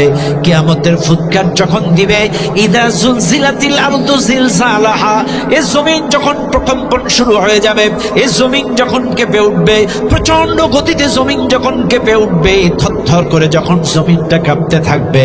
ও মুসলমানেরা, আল্লাহর কোরআন বলেন, ফালা ইস্তাতিউনা তাসিয়াতান ওয়ালা ইলা আহলিহিম ইয়ারজিউন, কোন বাবা তার সন্তানকে ওসিয়াত করার চান্স পাবে না, স্বামী তার স্ত্রীকে কিছু বলে দেওয়ার সময় পাবে না, আহারে তার পরিবার পরিজনের সাথে কিছু বলে রাখার সময় পাবে না। আল্লাহর কোরআন বলেন, يوم ترونها تذهل كل مرضعة عما أرضعت وتضع كل ذات حمل حملها وترى الناس سكارى وما هم بسكارى ওয়ালাকিন্না আযাবাল্লাহি শাদীদ। আল্লাহর কোরআন, কিয়ামতের প্রকম্পন, কিয়ামতের ধাক্কা যখন লাগবে, ও মুসলমানেরা, এই পৃথিবীর সকল মাগুলো তাদের দুধের বাচ্চার কথা মাথার থেকে হারিয়ে ফেলবে। যত মা গর্ভবতী অবস্থায় থাকবে, 5 মাস, 7 মাস, 3 মাস, 9 মাস, যার যেই কয় মাস সন্তান গর্ভে থাকবে, কিয়ামতের ধাক্কায়, প্রকম্পনের যন্ত্রণায় তারা ডেলিভারি করে ফেলবে। শুনে নাও রে মুসলমান, কিয়ামতের ধাক্কায় তারা ডেলিভারি করবে। ওই সময় যত মানুষ জীবিত থাকবে, ওয়াতারান নাসা সুকারা, ওই সময় যত মানুষ জীবিত থাকবে সব মাতাল হয়ে যাবে। মদ খাইলে যেমন মানুষ মাতাল হয়ে যায়, টাল মাটাল খায়, সেন্স থাকে না, এ মানুষগুলো যখন ওই সময় যত মানুষ জীবিত থাকবে মাতাল হয়ে যাবে, সেন্সলেস হয়ে যাবে। ওমা হুম বিসুকারা, অবশ্য তারা মদ খাবে না, এমনিই মাতাল হয়ে যাবে। ও দুনিয়ার মানুষ, শুনে নেন ভালো করে, কি মহা প্রকম্পন! ইন্না জালজালাতাস সাআতি শাইউন আযীম, সেই ধাক্কা, সেই প্রকম্পন, সেই ধাক্কাটা কত ভয়ঙ্কর হবে, কত বড় ভয়ঙ্কর হবে! এই জমিন তার নিচের সব কিছু উপরে ঠেলে দেবে। ও মুসলমানেরা, সাগরের পানির মধ্যে উত্তাল তরঙ্গে আগুন লেগে যাবে। ও মুসলমানেরা, একটু ভালো করে লক্ষ্য করেন, প্রথম ফুৎকারে যখন জমিন তছনছ হয়ে যাবে, আল্লাহ পাক বলবেন, ইসরাফিল এবার তোমার 2 নাম্বার ফুৎকার দাও। ইসরাফিল আলাইহিস সালাম এবার দ্বিতীয় ফুৎকার দিবেন, আর সঙ্গে সঙ্গে ওয়াইদাল কাওয়াকিবুন তাসারাত, আসমানের সমস্ত গ্রহ নক্ষত্রগুলো টপ টপ টপ টপ করে ঝরে ঝরে জমিনের মধ্যে পড়বে। যত চন্দ্র সূর্য আছে টপ টপ টপ টপ করে জমিনের মধ্যে পড়ে যাবে।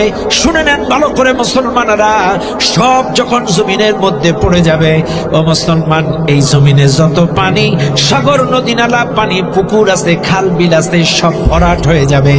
একটা কণার মধ্যে, পানির মধ্যেও এক প্রকার জলীয় কণা থাকে, একটি কণা থেকে আরেকটি কণা পৃথক হয়ে যাবে। সব যখন আলাদা আলাদা হয়ে যাবে, আসমান আর জমিনের নিচে সব কিছু ধ্বংসস্তূপে পরিণত হয়ে যাবে। আল্লাহ পাক এবার ইসরাফিলকে ডেকে বলবেন, ইসরাফিল, তোমার পরে যে দায়িত্ব আমি দিয়েছিলাম, তুমি কি তোমার দায়িত্ব সমাপ্ত করেছ? ইসরাফিল বলবেন, আল্লাহ আমার উপরে দায়িত্ব দিয়েছিলেন ধ্বংসস্তূপে পরিণত করা, সিংহায় ফুৎকার দেওয়া, আমি 2 ফুৎকারে আসমান আর জমিন ধ্বংসলীলায় পরিণত করেছি। আল্লাহ পাক বলে, ঠিক আছে। আল্লাহ এবার আজরাইলকে ডাক দেবেন, আজরাইল এদিকে আসো। হযরত আজরাইল আলাইহিস সালাম আল্লাহর সামনে আসবেন। আল্লাহ পাক এবার বলবেন, আজরাইল তুমি 2 ফুৎকারে আসমান আর জমিন। আজরাইলকে আল্লাহ পাক ডেকে বলবেন, আজরাইল তোমার পরে যে দায়িত্ব আমি অর্পণ করেছি, তুমি তোমার দায়িত্বটা সমাপ্ত করো। হযরত মালাকুল মাউত আজরাইল আলাইহিস সালাম জিবরাইলের জান কবজ করবেন, মিকাইলের জান কবজ করবেন, ইসরাফিলের জান কবজ করবেন। সকল আসমানের আরশের সকল দায়িত্বরত সমস্ত ফেরেশতাদের জান কবজ করে ফেলবেন। কোন ফেরেশতা যখন আর থাকবে না, এইবার আল্লাহ পাক আজরাইলকে ডেকে বলবেন, আজরাইল তোমার পরে যে দায়িত্ব আমি দিয়েছিলাম জান কবজের, তুমি কি তোমার দায়িত্ব সমাপ্ত করেছো?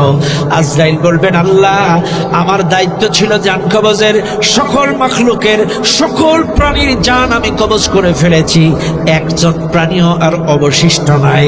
এইবার আল্লাহ পাক বলবেন, আজরাইল ভালো করে দেখো এখনো একজন বাকি আছে, এখনো একজন বাকি আছে। হযরত আজরাইল ডানে তাকাবে, বামে তাকাবে, পেছনে তাকাবে, সামনে তাকাবে, চতুর্দিকে তাকায় কাউরে যখন পাবে না, আজরাইল বলবেন, আল্লাহ আমার ডানে কেউ নেই, বামে কেউ নেই, পেছনে কেউ নেই, সামনে আপনি আল্লাহ, আপনি তো হাইজুল কাইয়ুম, আপনার তো মৃত্যু হবে না। আল্লাহ বলবেন, আজরাইল ভালো করে দেখো আমি ছাড়াও একজন বাকি আছে। আরো ক্লিয়ার করে দিবে, আমি ছাড়াও। এরপরে আজরাইল ধরতে পারবে না। আল্লাহ বলবেন, আজরাইল এবার তুমি তোমার নিজের দিকে তাকাও। এ কথা যখন বলবেন, আজরাইলের চেহারা অন্ধকার হয়ে যাবে, আজরাইলের চেহারা ফ্যাকাশে হয়ে যাবে। ও মুসলমান, এইবার চেহারা যখন অন্ধকার হয়ে যাবে, আজরাইল নিজে নিজে বলবেন, আল্লাহ আমার নিজের জান যদি আমাকে নিজে নিজে বার করা লাগে, এই দায়িত্বটা কেন আপনি ইসরাফিলকে দিলেন না, মিকাইলকে কেন দিলেন না, জিবরাইলকে কেন দিলেন না? আল্লাহ এই দায়িত্বটা কেন আপনি তাদেরকে দিলেন না?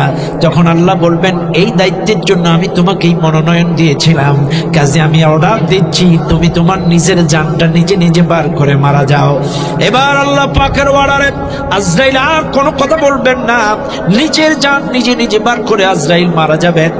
আজরাইল মারা যাওয়ার পরে সকল প্রাণী যখন শেষ, কোন প্রাণী যখন আর নাই, এবার আজরাইল নিজের কণ্ঠে নিজে নিজে তেলাওয়াত করবেন, কুল্লু মান আলাইহা ফান ওয়া ইয়াবকা ওয়াজহু রাব্বিকা যুল জালালি ওয়াল ইকরাম। আজরাইল আল্লাহ পাক নিজের কণ্ঠে তেলাওয়াত করবেন। আর কেউ আছো? আছো কেউ? সব ধ্বংসলীলায় পরিণত শুধু আমার সত্তা ছাড়া, আমি ছাড়া। আল্লাহ আওয়াজ দেবেন, আল্লাহর কথার প্রতিধ্বনি ফেরত আসবে, প্রতি উত্তর আসবে না। আল্লাহর খুব বেশি কোন একাকি ভালো লাগবে না। এতদিন মানুষ ছিল, ফেরেশতা ছিল, গুণকীর্তন তাসবিহ তাহলিল জিকির আজগারে মশগুল ছিল। আজকে কেউ নেই, আল্লাহ একা, আল্লাহ একা, কেউ নেই। আল্লাহর একাকি ভালো লাগবে না, আল্লাহর একাকি মন টিকবে না। আল্লাহ এবার ইসরাফিলকে ডাক দেবেন, এই ইসরাফিল ওঠো। সর্বপ্রথম ইসরাফিলকে ডাকবেন। ইসরাফিল উঠলো, লাব্বাইক। ইসরাফিল আল্লাহর সামনে হাসি। আল্লাহ বলবেন, ইসরাফিল তুমি আগে 1 ফুৎকারে জমিন ধ্বংস করছো, 2 ফুৎকারে আসমান ধ্বংস করছো, এইবার তোমার 3 নম্বর ফুৎকারটা নতুন করে সৃজন হোক, নতুন করে এই পৃথিবীটা সৃষ্টি হোক। 3 নম্বর ফুৎকারটা দাও। ইসরাফিল আলাইহিস সালাম 3 নম্বর ফুৎকার দিলেন। এই পৃথিবীর যার কবর সেই জায়গায় ছিল, নড়াইল, গোপালগঞ্জ, যশোর, ঢাকা, নীলফামারী, রংপুর, রাজশাহী, সিলেট, চট্টগ্রাম, সব জায়গার মানুষ যার কবর যেই দেশে যেই জেলায়, সবাই কবর থেকে টুক করে উঠে যাবে, এক দৌড়ে কিয়ামতের ময়দানে চলে আসবে, এক দৌড়ে নির্দিষ্ট ময়দানে মাহশারে হাজির হয়ে যাবে। আল্লাহ তার ইজলাসে বসে যাবেন। মালিক ইয়াউমিদ্দিন, সূরা ফাতিহায় পড়েন না আপনারা? এই আয়াতের কার্যকারিতা সেই দিন আল্লাহ পাক তার ইজলাসে বসে যাবেন। সেই দিন বিচার দিবসের মালিক কে? আরো জোরে কোন কে? আরো জোরে কোন কে? আজকে তোমরা কত নাটক করো এই দেশে, আমার বাপের দেশ, আমার বাপ স্বাধীন করে ধুয়ে গেছে, কথা কানা। আসলে এখন ইতিহাস দেখে দেখা যায় ওর বাপ যুদ্ধই করিনি, কথা কানা। রাগ করেন না আমার কথায়। এই যুব সমাজদেরকে ইতিহাস জানতে হবে, যুব সমাজদেরকে ইতিহাস জানতে হবে। পরিকল্পিতভাবে সে জেলখানায় বন্দী ছিল, একদিনও যুদ্ধে কোনো অংশগ্রহণ নাই তার পরিবারের। অথচ এতদিন আমরা জেনেছি 1000 বছরের শ্রেষ্ঠ বাঙালি। এইটি কপাল পোড়া, যদি বলতো ভাষা নেই তাও মানিয়ে নেওয়া যেত। কথা কন না কেন? কিন্তু দেখেন, যেই লোকটার কোনো ভূমিকা ছিল না, এতদিন আমরা কি জানলাম এতদিন। খেয়াল করেন, রাগ করেন না আমার কথায়। সেদিন কারোর কোনো কর্তৃত্ব ক্ষমতা থাকবে সেদিন কার ক্ষমতা? আরো জোরে কন, কার? আরো জোরে কার? আল্লাহর। লা যুলমাল ইয়াউম, সেদিন কারোর পরে কোনো জুলুম করা হবে না। ফালিয়াউমা লা তুজলামু নাফসুন শাইআ ওয়া লা তুজজাউনা ইল্লা মা কুনতুম তা'মালুন। দুনিয়ায় আপনি যা করেছেন তার প্রতিদান দেওয়া হবে। যা করেছেন, আপনি যদি কাউরে বাড়ি ছাড়া করেন, কাউকে ঘর ছাড়া করেন, কারোর নামে হামলা দেন, কারোর নামে মামলা দেন, কারোর বাড়িতে চাঁদাবাজি করেন, কাউরে বাড়ি ছাড়া করেন, কারোর নামে মিথ্যা মামলা দেন, এর প্রতিদান আপনি কিয়ামতে পাবেন। আর যদি দুনিয়ায় মানুষকে উপকার করেন, দ্বীনের দাওয়াত দেন, নামাজের দাওয়াত দেন, আল্লাহর ঘর তৈরি করেন, কোরআনের মাদ্রাসা তৈরি করেন, আল্লাহর ঘর তৈরি করেন, দ্বীনি ফ্যাক্টরি তৈরি করেন, দ্বীনি মাদ্রাসায় সাহায্য করেন, সেগুলোর প্রতিদানও আপনি কিয়ামতে পাবেন। যা করবেন তার প্রতিদান পাবেন। এইবার আল্লাহ তার ইজলাসে, এইবার আসেন, সবাই উঠা লাগবে না। এই জায়গায় একটু কনফিউজ। খেয়াল করেন, আমাদের যে ধারণা বা চিন্তা চেতনা, আমরা মনে হয় উঠবো আমাদের কায়দায়, কিন্তু না, কোরআন বলতেছে যে যার সাথে চলেছেন তার সাথে উঠা লাগবে। খেয়াল করেন ভালো করে, দুনিয়ায় যে যার সাথে উঠা বসা করেছেন, লেনদেন করেছেন, যার আনুগত্য করেছেন, তার সাথে ইয়াউমা নাদউ কুল্লা উনাসিম বিইমামিহিম ফামান উতিয়া কিতাবাহু বিয়ামিনিহি ফাউলাইকা ইয়াকরাউনা কিতাবাহুম ওয়ালা ইজলামুনা ফাতিলা। সূরা বনী ইসরাঈল, আল্লাহ পাক বলছেন, স্মরণ করো সেই দিনের, যেই দিন প্রত্যেকটা দলের নেতা সহ ডাকা হবে। এ কথা কন, কি সহ? এ ভাই, আপনারা বলবেন যে হুজুর এই জায়গায়ও আপনি রাজনীতি, এটা কি আমার কথা? এ কথা কন, এটা কার কথা? হুজুর আপনি কি হাফেজ নাকি? এই হাফেজ কেটে আছে এই সামনে, আপনি হাফেজ? এটা কোরআনের আয়াত। ইয়াউমা নাদউ কুল্লা উনাসিম বিইমামিহিম, সূরা বনী ইসরাঈলের আয়াত। প্রত্যেকটা দলের নেতা সহ ডাক দেওয়া হবে। আল্লাহ কিন্তু একা একা ডাকবে না, ইসলিমদ্দি কলিমদ্দি আয় না, নেতা সহ আয়। আপনি যেই নেতার সাথে উঠেছেন, বসেছেন, মিছিল মিটিং চলা ফেরা, যেই কোয়ালিটির লোকের সাথে, আপনি সেই জাতীয় ইমামের সাথে উঠবেন। আল্লাহ এবার বলবেন, ইকরাউনা কিতাবাহুম, পড়ো তোমার আমলনামা। ইকরা কিতাবাক, পড়ো তোমার আমলনামা।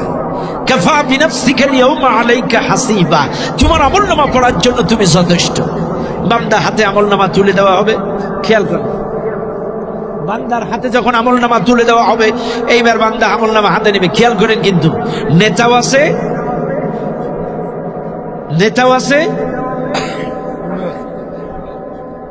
কর্মীও আছে। এটা কিন্তু কিয়ামতের বাস্তব চিত্র বলছি আমি, আকস্মিক অযথা হুট করে একটা কথা বলছি না। কিয়ামত দিন নেতা উঠবে, কর্মী উঠবে। এইবার নেতা কর্মী পাশে, নেতা পাশে। এবার আমলনামা হাতে তুলে দেবে, আমলনামা পড়বে। খেয়াল করেন, কর্মীর আমলনামায় আসবে, যদি ভালো হয় তাই তো ভালো, আলহামদুলিল্লাহ। নামাজ রোজা হজ যাকাত যদি ভালো নেতার সাথে চলে থাকে, তার আমলনামায় কি থাকবে? কথা কন। যদি ভালো নেতার সাথে চলে, তাহলে 5 ওয়াক্ত নামাজ, দারসুল কোরআন, দারসুল হাদিস, ইসলামী সাহিত্য, মানুষকে দ্বীনের দাওয়াত, তাহাজ্জুদের নামাজ, এগুলো আপনার আমলনামায় থাকবে। যদি সেই কোয়ালিটির নেতার সাথে, কোরআনওয়ালা আল্লাহওয়ালার সাথে চলে থাকেন, তাইলে আপনাকে একটা রিপোর্ট বই দেবে। এই রিপোর্ট বইয়ের মধ্যে 5 ওয়াক্ত নামাজ পড়ছেন কিনা, আপনি কোরআন পড়েছেন কিনা, আপনি হাদিস পড়েছেন কিনা, আপনি ইসলামী সাহিত্য পড়েছেন কিনা, আপনি দৈনন্দিন মানুষকে দ্বীনের দাওয়াত দিয়েছেন কিনা, একটা রিপোর্ট আপনাকে দেওয়া হবে। এই রিপোর্ট বই প্রতি মাসে প্রতিটা তারিখ অনুযায়ী রিপোর্ট লেখা লাগবে। মাস শেষে আপনাকে আপনার ইসলামী আন্দোলনের নেতার কাছে এই রিপোর্ট বই জমা দেওয়া লাগবে। এইবার আপনার রিপোর্ট বই তদারকি করে আপনার আমল, আপনার নেতা চিন্তা করবে, যদি আমল ভালো হয় আলহামদুলিল্লাহ, মান উন্নয়ন হবে। আর যদি 2-3 মাসের মধ্যে মান ভালো না হয়, নিচের দিকে চলে যায়, চাইলে আপনার কর্মীত্ব বাতিল হতে পারে। চাইলে আমল যদি ভালো হয় মান উন্নয়ন, যদি খারাপ হয় কর্মৃত্ব বাতিল। বাইরে সৎসঙ্গে স্বর্গবাস, অসৎসঙ্গে সর্বনাশ। যদি কোরআনওয়ালা আল্লাহওয়ালা মানুষের সাথে থাকেন, আপনাকে 5 ওয়াক্ত নামাজ পড়াবে, দারসুল কোরআন পড়াবে, দারসুল হাদিস পড়াবে, এগুলো আপনার আমল নামায় থাকবে। আর যদি কোনো মাতাল, লম্পট, সুদখোর, ঘুষখোর, চিটার, বাটপারের সাথে থাকেন, চাইলে আপনার আমল নামায় এরে ধর, ওরে বাড়ি রাখার, এর নামে হামলা, ওর নামে মামলা, এর নামে চাঁদাবাজি, এর নামে আল্লাহ রাখ, আর বুঝতে হবে, আর পড়া লাগবে না, আর পড়তে হবে না, বেরেকে পা দাও, বেরেকে পা দাও। এইবার ফেরেশতারা আল্লাহ বলবে গ্রেপ্তার কর, গ্রেপ্তার কর, এদের আমল নামা খারাপ, গ্রেপ্তার কর। এইবার ফেরেশতারা গ্রেপ্তার করবে। ফেরেশতারা যখন গ্রেপ্তার করতে যাবে, খেয়াল করবেন ভালো করে, এই কর্মীদের হাতে গ্রেপ্তারের হাত করা যখন পড়াইতে যাবে, তখন কিন্তু এই কর্মীরা বলবে আল্লাহ একটু রাখো, কি হয়েছে, আমার একটু কথা আছে। কি কথা? তখন বলবে আল্লাহ এগুলো তো আসলে আমাদের ইচ্ছাই হতো না। এই যে চাঁদাবাজি, সন্ত্রাসী, এরে বাড়ি ছাড়া, ওরে ঘর ছাড়া, এর বাড়ি আগুন জ্বালা, আধিপত্য বিস্তার, এগুলো তো আমার কথাই হতো না। আমি মাঠ পর্যায়ের একটা কর্মী, এগুলো তো সব ওরাই আদেশ দিত। এটা কি আমার বানানো কথা? কোরআন লিখে নেন, সূরা আহজাব 67 নম্বর আয়াত লিখে নেন। ওয়াকালু রব্বানা ইন্না আতা'না সাদাতানা ওয়া কুবারা'না ফাআদাল্লুনা সাবিলা। এই কর্মীগুলো বলবে আল্লাহ দুনিয়ায় তো বড় নেতাদের আনুগত্য করেছিলাম, তাদের কথা শুনেছিলাম, তাদের কথায় উঠেছিলাম, বসেছিলাম, ওরা যা আদেশ করেছে তাই করেছি। কাজে ওরা আদেশ দিয়েছে তারা তাড়িয়েছি, ওরা আদেশ দিয়েছি চাঁদা তুলেছি, ওরা আদেশ দিয়েছি মামলাতে দিয়েছি, ওরা যা বলেছে তাই করেছি। কাজে আজকে আমাদের একা ধরলে চলবে না। রব্বানা আতিহিম দুইফাইনি মিনাল আযাবি ওয়ালআনহুম লা'নান কাবীরা। ওদেরকেও ধরো, দ্বিগুণ আযাবে পাকড়াও করো। চাইলে কর্মীগুলো নালিশ করলো কার নামে? বুঝেন? কিন্তু আপনি যা আদেশ দিবেন আপনার কর্মী সেদিন সব ফড়ফড় করে আল্লাহর সামনে বলে দেবে।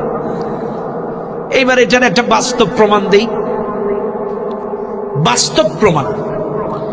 আমাদের আনিসুল কাকুকে যখন পুলিশ গ্রেপ্তার করল, আনিস কাকু তুই একাই, কিন্তু আনিস কাকু কি বলেছিল? আনিস কাকু বলেছিল আমরা সাধারণ সদস্য, ওই দরবেশ হলো নির্বাহী সদস্য। কি বলেছিল? আমি সাধারণ সদস্য, ওই দরবেশ নির্বাহী সদস্য। কাজে আদেশগুলো দিত ওরা, বাস্তবায়ন করতাম আমরা। কাজে আমার একা ধরলে চলবে না, দরবেশটারও নেও। কোরআনের সাথে মেলে? এ কথা কোন মেলে?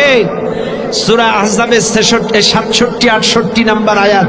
বাড়ি যে কোরআন খুলবেন, মিলাইয়া নেবেন। আপনাদের হাতে অ্যান্ড্রয়েড মোবাইল আছে, এই কর্মীগুলো নেতার নামে নালিশ করবে, আমাকে একা ধরলে চলবে না। চাইলে আনিস কাকুদার বাস্তব প্রমাণ, আমাকে একা নিলে চলবে না, নির্বাহী সদস্যটারও নেও। তখন পুলিশ বলছে নির্বাহী কে? দরবেশ। আরে দরবেশে তো দাঁড়িয়ে আছে না, ওইটাই দরবেশ। কথা কর না বাইরে। এর জন্য আমার কথায় রাগ করেন না। আমি এমন মানুষের সাথে চলবো না, এমন মানুষের ইত্তেবা করবো না, এমন মানুষের অনুসরণ করবো না যার জন্য আমার দুনিয়াও শেষ, আখিরাতেও শেষ। এমন মানুষের সাথে উঠবো না, বসবো না। এমন মানুষের সাথে চলবো যার সাথে গেলে আমার দুনিয়া সুন্দর হবে, আমার আখিরাতও সুন্দর হয়ে যাবে। আপনি চিটাগাং যাবেন, রাস্তা চেনেন না, এমন লোকের সাথে যান যেই লোকটা রাস্তা চেনে, রাস্তা আর আবার ভয় নাই। আর এমন লোকের সাথে গেছেন, ও চেনেন না, আপনিও চেনেন না। কাজী জান্নাতে যেতে চান? সবাই বলেন জান্নাতে যেতে চান? এমন লোকের সাথে যান যেই লোকটার জান্নাতের রাস্তা চেনা, রাস্তা আর আবার ভয় নাই। এমন লোকের পিছনে যাইেন না যে রাস্তা চেনে না, চাইলে ও হারাবে, আপনিও হারাবেন। মনে করেন আপনারা নড়াইল থেকে 30 জন যাত্রী ঢাকায় যাবেন। কোন জায়গায় যাবেন? সবাই বলেন। নড়াইল থেকে 30 জন যাত্রী ঢাকায় যাবেন, এসি পরিবহন। এখন ওপেনলি ওপেন, এই যে ড্রাইভার ছিল এই গাড়ি ছাড়বে এখন 11:30টায়, ড্রাইভার ওপেন মদ খাচ্ছে আর বলছে তাড়াতাড়ি ওটা ওটা ওটা তাড়াতাড়ি ওটা, এখনই গাড়ি ছাড়বে ওটা। ওপেন মদ খাচ্ছে আর এই কথা বলছে। এখন আপনারা নড়াইলের মানুষ, শিক্ষিত মানুষ, সুধী সমাজ, এখানের ভালো ভালো মানুষ, এই মাতাল ড্রাইভারের পিছনে কি ঢাকায় যাবেন? কি করবেন? এখন কিন্তু টিকিট অনলাইন হয়ে গেছে, এখন আর পরিবর্তন করার কোনো সুযোগ নেই। ঢাকায় আপনাকে যাওয়াই লাগবে, এখন কোনো উপায় নেই, আপনাকে যাওয়াই লাগবে। এখন আপনার করণীয়, আপনি এই ড্রাইভার পরিবর্তন করে একজন যোগ্য দক্ষ ড্রাইভার নিয়োগ দেবেন। নাইলে মাতালের পেছনে গেলে এই গাড়ি ঢাকায় যাবে না ফাঁকায় যাবে? ঢাকায় যাওয়ার কোনো সম্ভাবনা নাই। কাজে মনে রাখবেন, আপনারা জান্নাতে যেতে চান, এমন একজন ড্রাইভারের পিছনে যান যে ড্রাইভার স্টেশনে স্টেশনে নামাজের বিরতি দেবে, যে ড্রাইভার লাউড স্পিকারে গান ছাড়বে না, আপনার জন্য কোরআন তেলাওয়াত ছেড়ে দেবে। এই দেশটা 16টা বছর ছিল মাতাল ড্রাইভারের হাতে। কার হাতে ছিল না? ওই যে গণভবনে বাচ্চারা কি পাইছিল? পাইনি মদের বোতল পাইছিল বাচ্চারা, বড় বড় বিদেশি মদের বোতল। তাহলে মানে কি 16টা বছর এই দেশটা ছিল মাতাল ড্রাইভারের হাতে। আমরা চাই না আগামীতে এই দেশের স্টিয়ারিং আর কোনো মাতাল ড্রাইভারের হাতে যাক। কথা বলেন ঠিক না বেঠিক? আমরা চাই সোনার বাংলাদেশ, 90% মুসলমানের দেশ, আলেম ওলামার দেশ, মসজিদের দেশ, মাদ্রাসার দেশ। এখানে বিএনপি আছে, জাতীয় পার্টি আছে, জামাত আছে, চরমনা আছে, তাবলীগ আছে, আহলে হাদিস আছে, হানাফি আছে, সকল দলের মতের পথের তরিকার লোকগুলো আমরা এক হয়ে এমন একজন আল্লাহওয়ালা যোগ্য ইমাম নিয়োগ দেব, যে ইমামের সাথে দুনিয়া ও আখিরাতের কল্যাণ খুঁজে পাবো, জান্নাতের রাস্তা খুঁজে পাবো। এমন আল্লাহওয়ালা একজন ড্রাইভার নিয়োগ দিতে হবে। কথা বলেন ঠিক না বেঠিক? আমরা মুসলিম হিসেবে আমরা একজন ভালো ড্রাইভার চাই। আমরা সকল দলের মানুষগুলো যদি এক হয়ে যে একটা ভালো ইমাম নিয়োগ দেই, ইনশাআল্লাহ এ সমাজ পরিবর্তন হয়ে যাবে। কথা বলেন ঠিক না বেঠিক? বাইরা আমার, কষ্ট পাচ্ছেন আপনারা? চলবে কিয়ামত শেষ করবো আজকে? হ্যাঁ শেষ করব। তবে আপনাদের কাছে আমার একটা অনুরোধ, আমি মুসাফির মানুষ, মুসাফিরের দোয়া কবুল হয়। খেয়াল করবেন, মা নাই, বাবা নাই, দাদি নাই, দাদা নাই, কত আপনজন নাই, বছরের পর বছর আপনারা তাদের কবর জিয়ারতের সময় পান না ব্যস্ততার কারণে। অনেক মানুষ আছে বাবার কবরের পাশে যাইতে পারে না 1 বছরের মধ্যে ব্যস্ততার কারণে। কিন্তু আল্লাহর ঘর মাদ্রাসা, এই মাদ্রাসা যদি না থাকতো আমাদের মতো বক্তার জন্ম হতো না, মাদ্রাসা যদি না থাকতো হাফেজদের জন্ম হতো না। আজকেও 2টা হাফেজ এখান থেকে পাগড়ি নিল। বাইরে মাদ্রাসা যদি না থাকতো আল্লামা মামুনুল হক, জুনায়েদ বাবুনগরী, রফিকুল ইসলাম মাদানী, আমির হামজা, সাইদি, মিজান আজারি, এদের জন্ম। মাদ্রাসা আছে বলে এই আলেম ওলামাদের জন্ম। ভাইরে, আপনি এই মাদ্রাসায় যদি দান করেন, 24 ঘন্টার মধ্যে 12 ঘন্টা সেখানে কোরআন তেলাওয়াত হয়। 12 ঘন্টা কোরআন তেলাওয়াত। কে আছেন একজন এত বুজুর্গ? হাত তোলেন তো, যে আপনি 12 ঘন্টা কোরআন তেলাওয়াত করেন। কিন্তু আপনি যদি আপনার মা বাবার নামে এখানে দান করেন, 12 ঘন্টা তেলাওয়াতের সওয়াব আপনার মা বাবার আমল নামায় যাবে। আপনি তো একা তেলাওয়াত করবেন, আর এখানে 40, এখানে বাচ্চা কতটা আছে? 40। আমি তো পিছিয়ে গেছি। 40টা বাচ্চা, বাইরে 40টা বাচ্চা 12টা ঘন্টা কোরআন তেলাওয়াত করে, এর সওয়াব আপনার মা বাবার আমলনামায় কিয়ামত পর্যন্ত যাইতে থাকবে। আমি বেশি কিছু দাবি করব না আপনাদের কাছে, মাত্র 150 কেজি ডাউল আর 150 কেজি তেল আমি আপনাদের